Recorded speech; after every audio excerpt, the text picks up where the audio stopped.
was during last year's campaign that helicopter pilot Chris Holtman witnessed a whale being slaughtered. Oh my God. And brought onto the factory ship. The Sea Shepherds were unable to stop it. Folks, this is something I've never seen. The incident was a stark reminder of the limitations of the Sea Shepherd's battleship, the Steve Irwin. The criticism should also be equally directed at the Japanese whalers who are operating illegally in the first place and who actually have destroyed property and have actually put people's lives at risk. So Paul Watson has made a huge move for this year's campaign.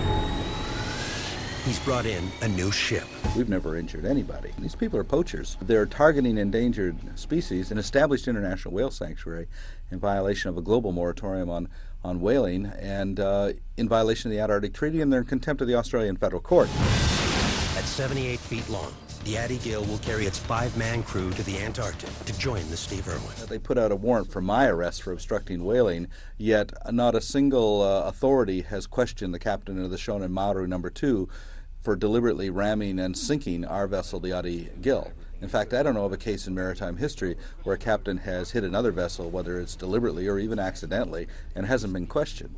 The Addie Gill was a New Zealand-registered vessel with a New Zealand, Australian, and Dutch crew, and nobody from those countries has questioned the captain of the Shonan Maru. The reason? Japan will not cooperate. They don't seem to mind whether they're in French or Australian waters. They just go where they please in the Antarctic territory, and it seems they do what they please also. I don't think that talking to the Japanese public or the government has worked in the last 22 years.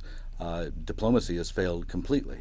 The only thing that has actually saved whales is Sea Shepherd's interventions, and we can point to specific figures. This last year, because we intervened, 528 whales were not killed.